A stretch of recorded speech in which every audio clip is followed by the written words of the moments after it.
is a small country, thousands of miles away.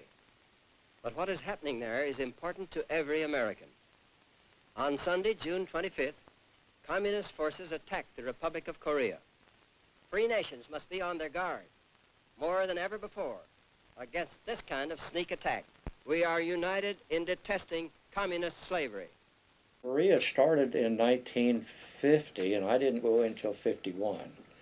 And of course, I actually stayed, like they kept talking me into, don't go, get deferred. Well, this guy came home on leave and told us how great the Navy was. So then all of us were working, all of us had jobs. And he talked us into going into service, how great it was. So anyway, that's when we went and enlisted. And I went in March the 1st in Company 263. And it was the most meatball company who ever got involved with, and meatball was the worst. Other guys going around just marching, clicking the heels and all that kind of stuff. And a guy right behind me, his name was Medeiros. And one guy yelled at me, "Why don't you guys learn to march?" He yelled back and he said, "We get paid just as much for walking as you did for marching." Are you ready physically for this training? Well, when you enter service, ready or not, the physical training begins immediately. And it will go on every day. I had a 6 weeks boot camp course, was all. Normally it's more like 3 months. But they pushed us through so fast to get us over to Korea. I was 18. And anyway, went right aboard this salvage ship. There was only 3 salvage ships in that whole Pacific. But when I was aboard, it was a piece of junk. Rusty, all worn out, except the engines ran good and all that. But they sent us every place. We were even headed for Australia. This little ship I was on, we never had any food. And I mean that literally. There were times that we were out so long that we would run out of supplies. We ate macaroni with weevils and cockroaches in them and all that. So I was always hungry. But we did rescue a bunch of peasants and guys that were in combat and everything, that all coming in out of the hills.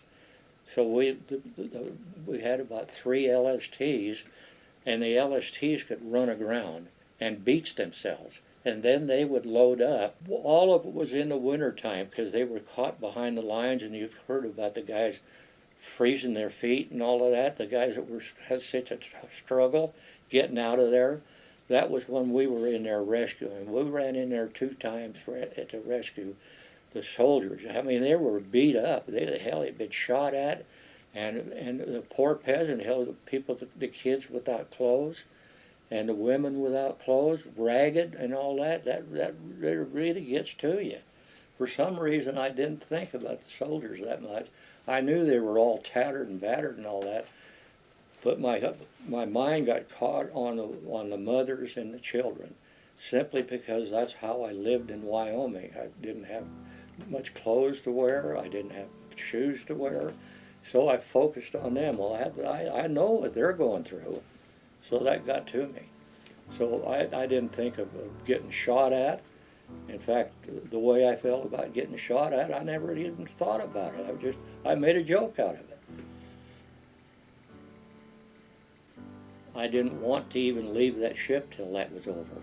I was so dedicated to what I was doing, I didn't want to get off. I didn't even want to go home, because there was a meaning for doing it. As soon as the Korean thing ended, I was ready to go home. All right, turn that off, Grandfather.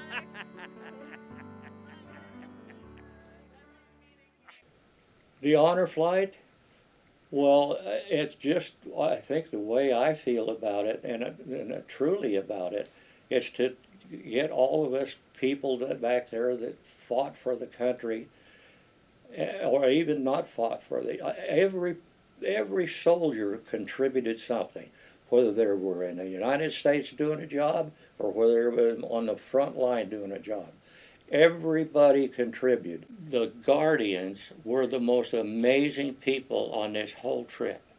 I admire that group of people more than you could ever know. I was impressed by the World War II memorial, the Korean memorial, the Vietnam memorial, and all that. But what I was impressed about was all of these people unload us, unload us, and the care they took. To the shores of Tripoli, we fight our country's battle in the air, on land and sea. I can't say enough about the Guardians and the care and the emotions that they all expressed towards all of us old poops. And I mean that old poops. And coming up to us at this World War II memorial, they'd come up and thank us, young kids. And I have to say, the first thing that I thought of when they come up and shook my hand was I could see the beach. I could see that beach unloaded with these little kids, and some of those little kids were right there with me and thanking me. And so that's when I got really emotional over it. And this trip with Jennifer is the only time I ever broke down and talked about it, because those little kids came up and talked to me. And I could just erased it from my mind. Every once in a while a vivid image had come up and I just put it aside. I couldn't talk about it. And so talking to you about it and talking with the little kids in Korea, in fact the little kids at the Korean memorial is the first time I ever talked about it. Dear veteran, you are so brave to be fighting for our country. I just want to say thanks for all your help, and have a great rest of your day.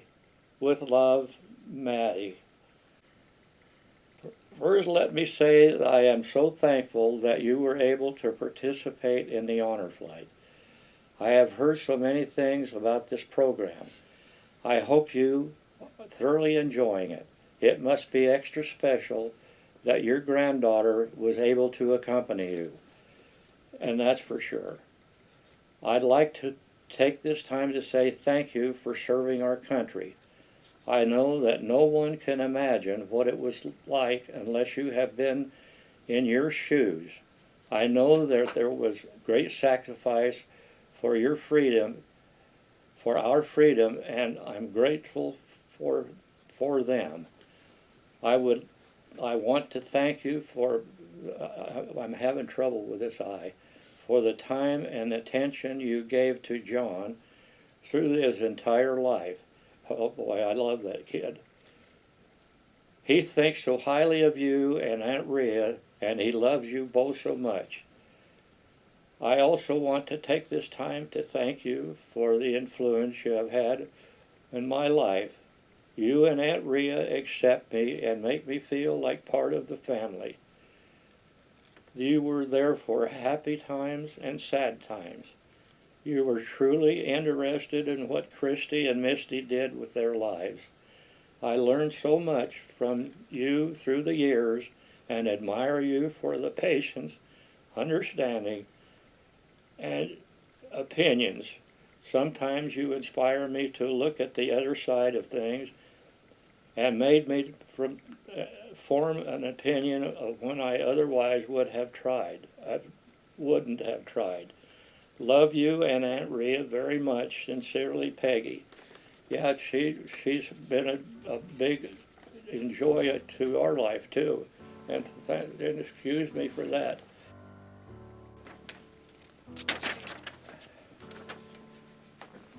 Oh, Misty, that's her daughter. Thank you for the sacrifices that you have made for our country. It takes many heroes like you to serve our nation so that we may have the freedom and opportunities that we have. Oftentimes, these thoughts are lost as we get busy in our day-to-day lives. I just wanted to take the moment to express my gratitude. I am very proud of the man you are, and you have always been. Sometimes that and looked up to you. Misty Jorgensen. So that's the kind of people that keep me motivated. Okay?